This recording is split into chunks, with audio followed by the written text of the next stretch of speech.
드리겠습니다. 사랑합니다. 축복합니다. 하나님을 예배하는 복된 주일입니다. 함께 하나님을 예배하며 사랑과 축복이 넘치는 하루가 되셨으면 좋겠습니다. 로마서를 차례대로 살펴보고 있습니다. 이 로마서는 사도 바울이 로마 교회에 보낸 편지입니다. 사도 바울은 신약 성경의 소위 바울 서신이라고 분류가 될 정도로 당시 많은 교회들에게 신앙적인 가르침을 담아서 편지를 보냈습니다. 그 편지들 가운데 로마서는 다른 서신들과는 그 성격과 내용에 있어서 상당한 차이가 있습니다. 그 까닭은 바울이 편지를 보냈던 여러 교회들은 자신이 직간접적으로 관여를 했던 교회들이었던 반면에 로마 교회는 전혀 관여를 하지 않았던 교회였기 때문입니다.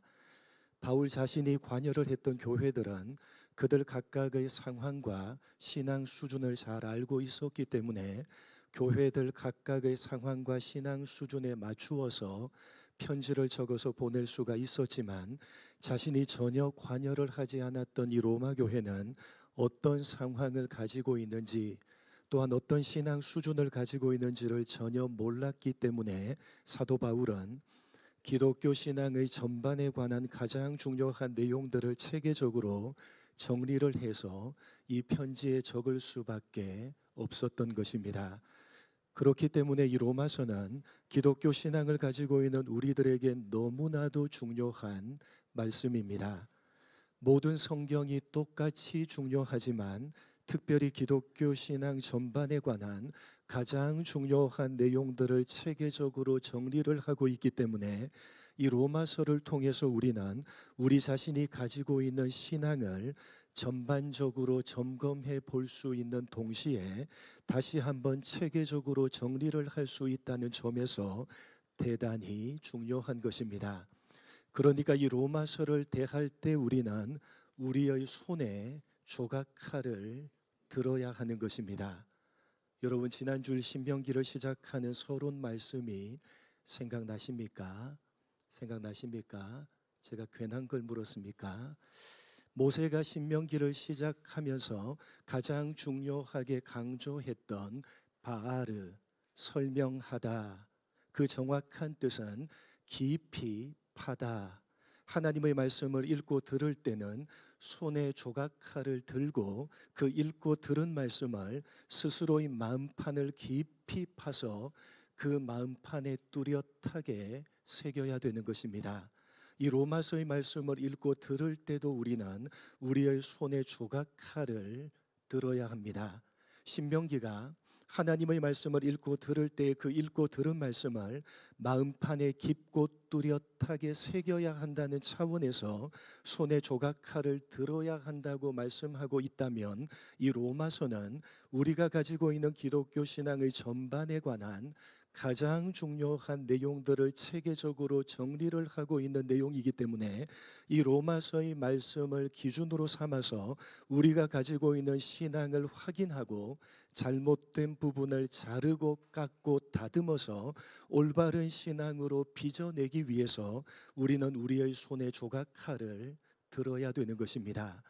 부디 이 로마서를 차례대로 살펴보는 가운데 여러분 자신의 신앙을 전반적으로 점검해 보시되 손에 조각칼을 들고서 말씀에 비추어서 신앙의 잘못된 부분을 잘라내고 깎아내고 다듬어서 여러분의 신앙을 말씀에 기초한 올바른 기독교 신앙으로 재정립해 가셨으면 좋겠습니다.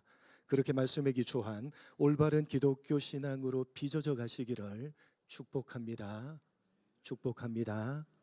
사도 바울은 로마 교회에 보내는 편지를 적으면서 먼저 안부 인사를 하고 난 다음에 이 로마서를 편지로 보내고 있는 이유가 무엇 때문인지를 상세하게 밝힙니다.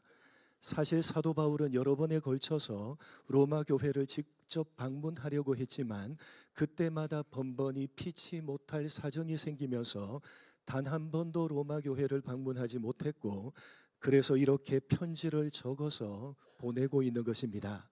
바울은 도대체 왜 그토록 로마 교회를 방문하려고 했고 그것이 여의치 않자 이렇게 편지라도 적어서 보내고 있는 것이냐?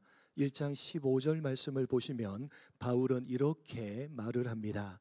세번역 성경으로 한번 읽어보겠습니다. 같이 읽겠습니다. 시작.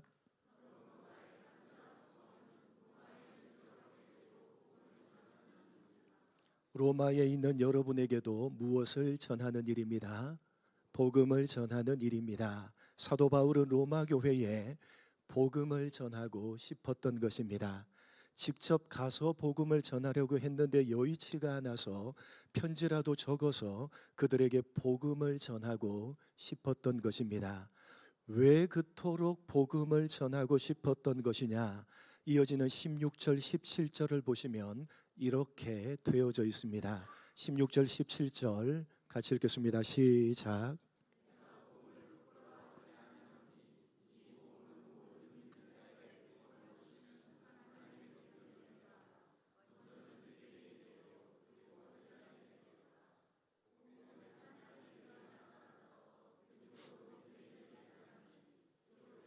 오직 의인은 믿음으로 말미암아 살리라 함과 같으니라. 15절에서 사도 바울은 자신이 로마 교회를 그토록 방문하고자 했던 이유가 자신의 간절한 소원인 복음을 전하고 싶었기 때문이라고 밝혔습니다. 그리고 이어지는 16절 17절에서 그토록 간절하게 복음을 전하고 싶었던 까닭이 무엇 때문인지를 설명하는 것입니다.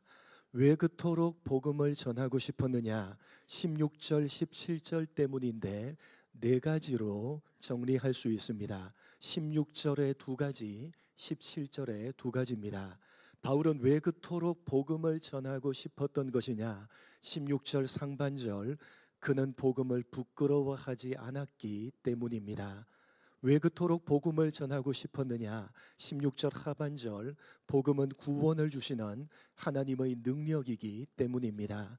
왜 그토록 복음을 전하고 싶었느냐? 17절 상반절, 복음에는 하나님의 의가 나타났기 때문입니다. 왜 그토록 복음을 전하고 싶었느냐? 17절 하반절, 복음은 믿음으로 믿음에 이르게 하는 것이기 때문입니다. 라고 설명을 하고 있는 것입니다. 그래서 우리나라 말로 번역을 할 때 생략해 버렸지만 사실 헬라어 원어 성경으로 16절 17절 말씀을 보게 되면 헬라어 가르, 왜냐하면 이라는 단어로 시작하고 있다는 사실을 발견하게 됩니다. 그러니까 15절에서 바울은 자신이 그토록 로마 교회를 방문코자 했던 이유가 그들에게 복음을 전하기 위해서였다라고 말하면서 이어지는 16절에서 왜냐하면, 17절에도 왜냐하면 이라고 하면서 자신이 그토록 복음을 전하기 원했던 까닭이 무엇 때문인지를 설명하고 있는 것입니다. 왜 그토록 복음을 전하고 싶었느냐? 왜냐하면 나는 복음을 부끄러워하지 않기 때문이다. 왜 그토록 복음을 전하고 싶었느냐? 왜냐하면 복음은 구원을 주시는 하나님의 능력이기 때문이다. 왜 그토록 복음을 전하고 싶었느냐? 왜냐하면 복음에는 하나님의 의가 나타났기 때문이다. 왜 그토록 복음을 전하고 싶었느냐? 왜냐하면 복음은 믿음으로 믿음에 이르게 하는 것이기 때문이다. 라고 바울은 자신이 그토록 간절하게 로마 교회에 복음을 전하고 싶었던 이유가 무엇 때문인지를 네 가지로 설명하고 있는 것입니다. 그리고 이어지는 말씀이 바로 오늘 본문인 18절 말씀입니다. 이렇게 이어집니다. 18절 말씀 같이 읽겠습니다. 시작.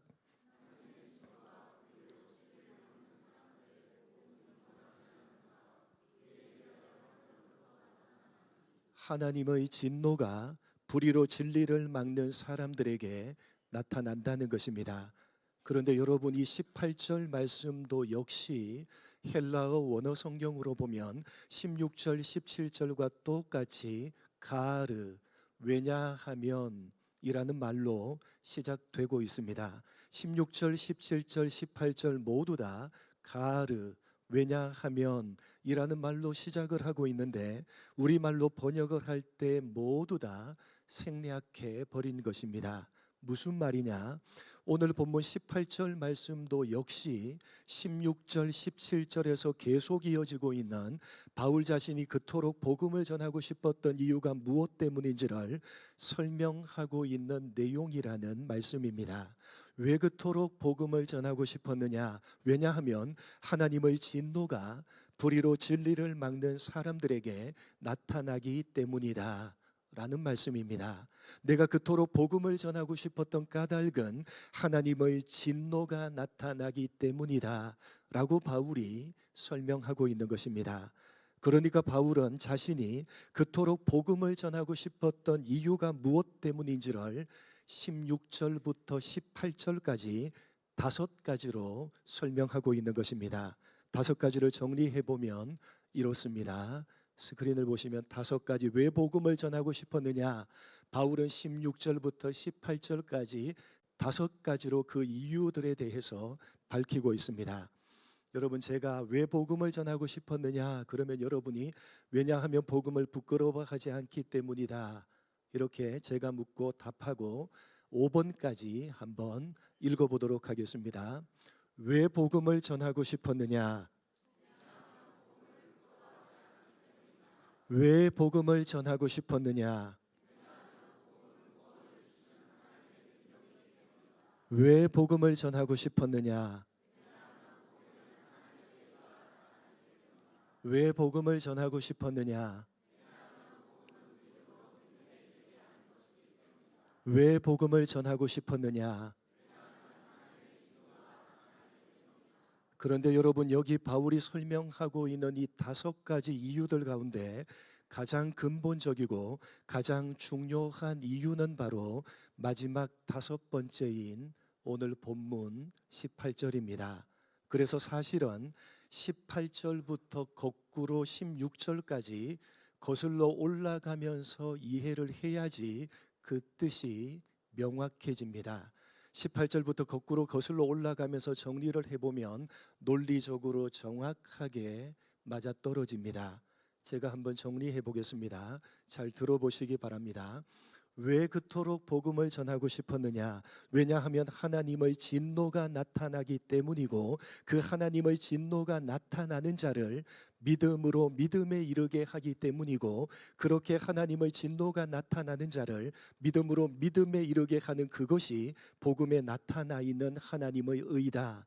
그러한 하나님의 의는 구원을 주시는 하나님의 능력이다. 그렇기 때문에 하나님의 진노가 나타나는 자를 믿음으로 믿음에 이르게 하는 하나님의 의로서 구원을 주시는 하나님의 능력인 그 복음을 나는 부끄러워하지 않는다.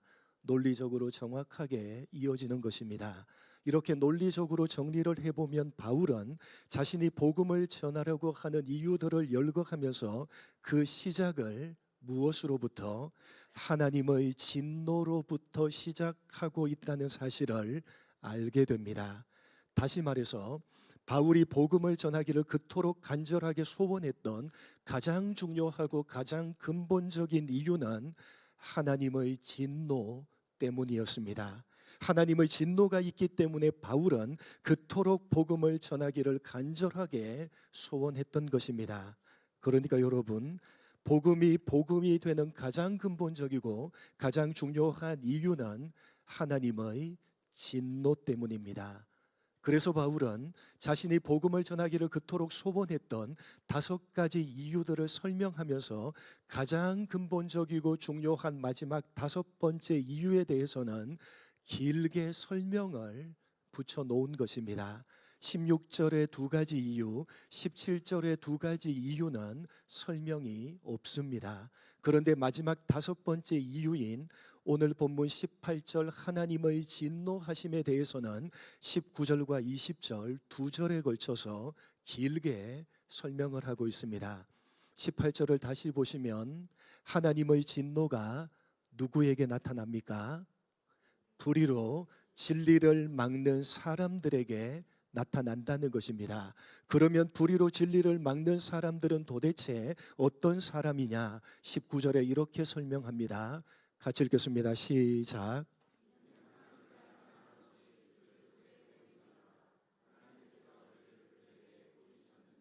이는 다시 말해서 불의로 진리를 막는 사람들은 어떤 사람이냐? 하나님을 알만한 것이 그들 속에 보이는 사람인데 그것은 하나님께서 그들에게 보이신 것입니다. 하나님께서는 하나님을 알만한 것을 그들 속에 있게 하셨습니다. 그러나 그럼에도 하나님을 거부하는 사람들, 바로 그런 사람들에게 하나님의 진노가 나타난다는 것입니다. 이어지는 20절에서 조금 더 구체적으로 설명을 합니다. 20절 같이 읽겠습니다. 시작.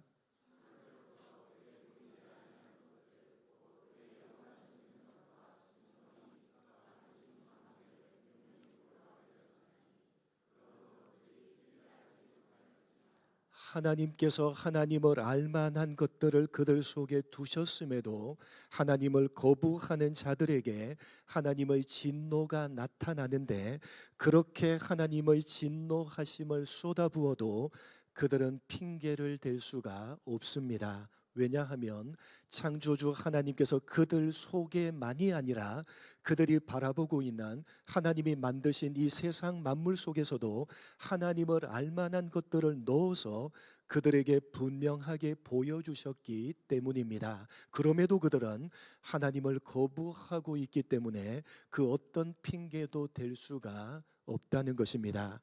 하나님을 알만한 것을 자기 속에 넣어서 볼 수 있게 하셨고, 자기가 바라보고 있는 이 세상 모든 만물에도 넣어서 분명하게 보게 하셨습니다. 그렇게 자기 속에서도 보고 자기 밖에서도 보게 하셨는데, 그럼에도 하나님을 거부하고 있기 때문에 하나님의 진노하심을 받아 마땅하다는 것입니다. 그 어떤 핑계도 될 수가 없다는 것입니다. 그렇게 하나님의 진노가 하나님을 모른다고 하면서 거부하고 있는 모든 사람들에게 쏟아지고 있기 때문에 바울은 자신이 그토록 복음을 전하고 싶어 하는 것이라고 말씀하고 있는 것입니다. 이것이 오늘 바울이 로마 교회 성도들에게 또한 우리들에게 말씀하고 있는 복음을 전해야 하는 가장 근본적이고 가장 중요한 이유이며, 동시에 기독교 신앙이 복음, 복된 소식이 되는 가장 근본적이고 중요한 이유인 것입니다. 여러분, 바울은 왜 그토록 복음을 전하고 싶었던 것입니까?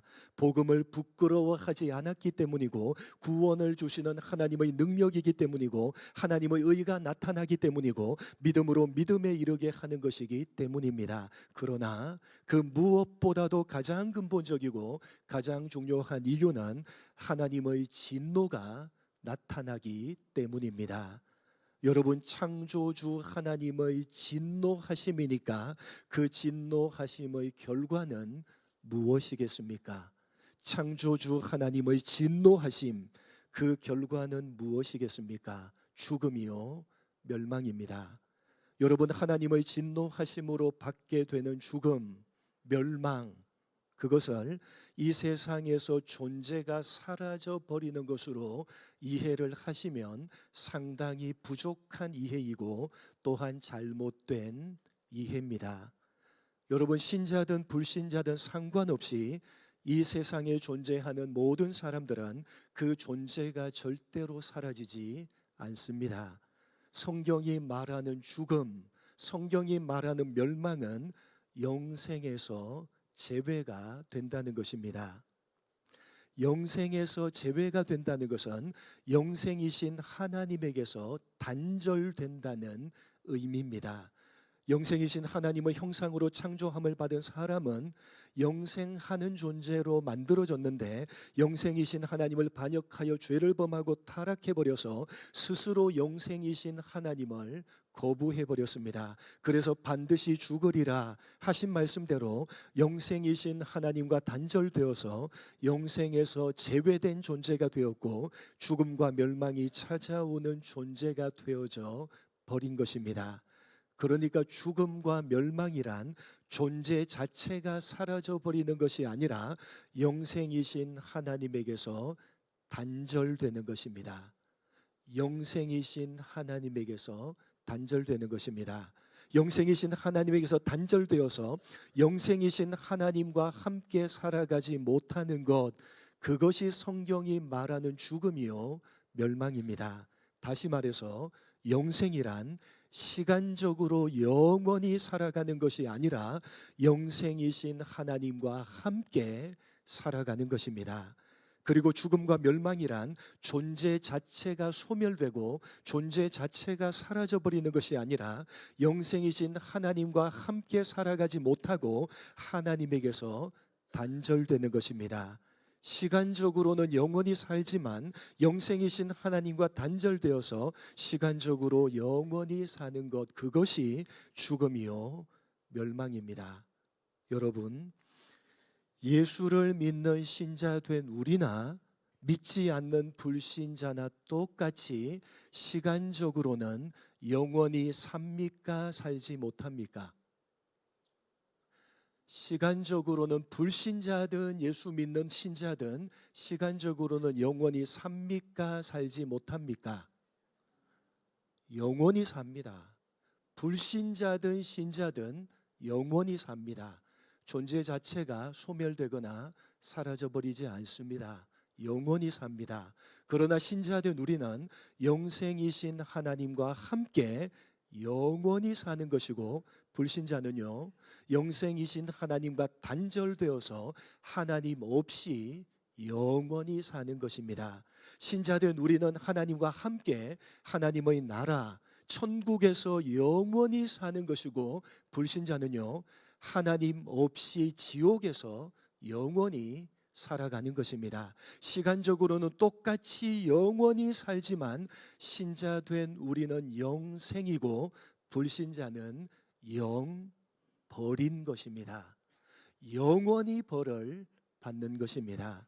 단 하루만 살더라도 여한이 없다는 그런 행복한 날들이 계속되어지는 천국에서 영생이신 하나님과 함께 영원히 사는 것이 영생이고, 이럴 바에야 차라리 죽는 것이 훨씬 더 낫겠다, 차라리 소멸되어서 사라져버리는 것이 훨씬 더 낫겠다, 그런 고통스럽고 불행한 날들이 계속되어지는, 죽고 싶어도 절대로 죽을 수가 없는 그런 하나님 없는 지옥에서 영원히 사는 것, 그것이 오늘 바울이 말하고 있는 하나님의 진노하심의 결과인 죽음이요 멸망인 것입니다. 그런 하나님의 진노하심이 이전에도 나타났고 지금도 나타나고 있고 앞으로도 나타날 것이기 때문에 바울은 그토록 복음을 전하고 싶었던 것입니다. 다른 것은 몰라도 이 하나님의 진노하심만큼은 피해야 한다는 것입니다. 그런 하나님의 진노하심을 피할 수 있는 유일한 길이 바로 기독교 신앙, 기독교 복음이기 때문에 바울은 그토록 간절한 마음으로 복음을 전하고 싶었던 것입니다. 그것이 유대인이든 헬라인이든 한 번도 가보지 못했고 만나보지 못했던 로마 교회의 성도들이든 아니면 저 이역만리 떨어진 땅 끝으로 그들이 생각했던 스페인 사람이든 그 어떤 사람이든 그 어떤 나라든 하나님의 진노하심만큼은 반드시 피해야 되기 때문에, 그리고 그것을 피할 수 있는 유일한 방법은 기독교 복음밖에 없기 때문에 사도 바울은 그토록 복음을 전하고 싶은 것이라고 오늘 본문을 통해서 로마 교회 성도들에게 그리고 우리들에게 말씀하고 있는 것입니다. 여러분, 바울이 오늘 이 말씀을 누구를 향해서 하고 있습니까? 누구를 향해서 하고 있습니까? 교회 밖에 있는 사람들을 향해서 하고 있습니까? 아니면 교회 안에 있는 사람들을 향해서 하고 있습니까? 교회 안에 있는 사람들을 향해서 하고 있다는 사실을 우리는 주목해야 됩니다. 로마 교회 성도들을 향해서 편지를 적어서 이 말씀을 하고 있는 것입니다. 여러분, 바울은 다만 자신이 또한 교회가 불신자들에게 복음을 전해야 되는 이유가 무엇 때문인지를 말하고 싶은 것이 아니라 이미 복음을 받아들이고 교회 공동체에 속해서 하나님을 섬기고 있는 기독교 신앙을 가지고 있는 우리들에게 우리가 가지고 있는 기독교 신앙과 기독교 복음의 가치에 대해서 말하고 싶은 것입니다. 교회 밖이 아니라 교회 안에서 말하고 싶은 것입니다. 여러분, 우리가 지금 믿음으로 고백하고 있는 기독교 신앙과 지금 우리가 소유하고 있는 기독교 복음을 제대로 이해하기 위해서 가장 중요한 것은 우리 자신이 하나님의 진노하심의 대상이었다는 사실을 깊이 알고 깊이 인정하는 것입니다. 우리 자신이 하나님의 진노하심의 대상이었다는 사실을 깊이 알고 마음 깊이 인정하는 그것이 우리가 지금 믿음으로 고백하고 있는 기독교 신앙과 지금 우리가 소유하고 있는 기독교 복음을 제대로 이해할 수 있는 방법인 것입니다. 여러분, 우리 모두는 오늘 바울이 말하고 있는 하나님의 진노하심의 대상이었습니다. 그런 우리의 원래 상태를 가리켜서 성경은 본질상 진노의 자녀였다고 표현하고 있습니다. 우리 본질이, 우리의 원래 상태가 하나님의 진노하심의 대상이었다는 것입니다. 이러한 우리 자신의 원래 상태에 대해서 제대로 알고 그것을 마음 깊이 인정할 때에 비로소 우리는 지금 우리가 믿음으로 고백하고 있는 기독교 신앙이 얼마나 큰 가치가 있는 것인지, 지금 우리가 소유하고 있는 기독교 복음이 얼마나 복된 소식인지를 비로소 알게 되는 것입니다. 우리의 원래 상태가 하나님의 진노하심의 대상이었다는 사실을 제대로 알지 못하고 있고 제대로 이해하지 못하고 있기 때문에 알고 있다고 하고 이해하고 있다고 말은 하지만 그것을 마음 깊이 알고 마음 깊이 인정하고 있지 않기 때문에 지금 우리가 가지고 있는 기독교 신앙의 가치를 우리가 모르고 있는 것이고, 우리가 소유하고 있는 기독교 복음이 얼마나 복된 소식인지를 우리는 놓치고 있는 것입니다. 예수를 믿는 것 자체가 얼마나 큰 복이라는 사실을 이해하지 못하고 자꾸만 예수 믿는 것에 다른 복들을 갖다 붙여서 그것으로 예수 믿는 가치를 확인하려고 하는 것입니다. 누가요? 여러분들이 그렇지 않습니까? 교회 안에서 그렇단 말입니다. 예수 믿는 그 자체가 가지는 가치를 제대로 알고 이해하지 못하고 자꾸 예수 믿는 것에 다른 복들을 갖다 붙이는 것 아닙니까? 그래서 갖다 붙인 그것으로 예수 믿는 가치를 확인하려고 하는 것 아닙니까? 예수를 열심히 믿었더니, 열심히 신앙생활을 했더니 사업이 잘 되더라, 자식이 잘 되더라, 어려운 문제가 해결되더라, 복 받더라, 자꾸 갖다 붙이는 겁니다. 그래서 그것으로 내가 믿는 기독교 신앙의 가치를 확인하려고 하는 겁니다. 여러분, 저는 여러분의 영혼을 책임지고 있는 담임 목회자로 여러분과 여러분의 가정에 좋은 일들이 일어나게 해달라고 간절히 바라고 소원하며 기도하고 있습니다. 그리고 그런 좋은 일들이 여러분과 여러분의 가정에 일어났다는 소식을 들을 때마다 얼마나 감사하고 얼마나 마음이 기쁜지 모릅니다. 반면에 힘들고 아픈 일들이 여러분과 여러분의 가정에 일어났다는 소식을 들을 때마다 한 번도 새벽기도 나오지 않는 사람이 갑자기 새벽기도에 나오게 되면 마음이 덜컥 내려앉습니다. 혹시 무슨 일이 생겼나? 여러분, 저는 될 수만 있다면 여러분과 여러분의 가정에 기쁘고 감사하고 좋은 일들만 일어났으면 좋겠습니다. 그것이 저의 소원이고 바람이고 지금도 그렇게 기도하고 있습니다. 그러나 여러분, 여러분이 가지고 있는 기독교 신앙의 가치를, 여러분이 가지고 있는 기독교 복음의 가치를 그런 것들로 확인하려고 하지 마시기 바랍니다. 예수 믿는 가치를 다른 복들을 갖다 붙여서 그것으로 확인하려고 하지 마시고 예수 믿는 그것 자체가 그 무엇보다도 가치가 있고 그 무엇보다도 복된 것임을 오늘 말씀을 통해서 분명하게 아시고 확인하시기 바랍니다.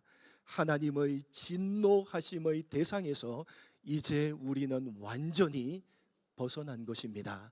그것이 기독교 신앙이고 그것이 기독교 복음입니다.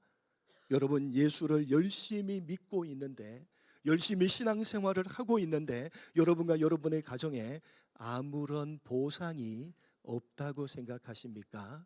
이렇게 열심히 예수를 믿고 있고 이렇게 열심히 신앙생활을 하고 있는데 그런 나에게 아무런 보상도 없구나, 여러분 그런 생각이 드십니까? 죽어서 천국 가는 것은 사실 죽어봐야 하는 것이고 지금 당장 여러분에게 아무런 보상이 없다고 생각하십니까? 아니요, 그렇지 않습니다. 그렇지 않습니다. 없어도 아무것도 없어도 여러분은 예수를 믿는 기독교 신앙을 가지고 있지 않습니까? 그렇지 않습니까?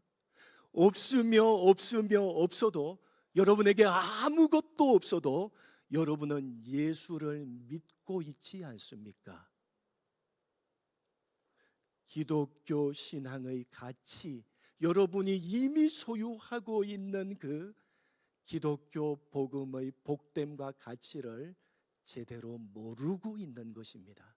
모르기 때문에 자꾸만 다른 것들을 갖다 붙여서 그것으로 내가 믿는 기독교 신앙의 가치와 복음을 확인하려고 하는 겁니다.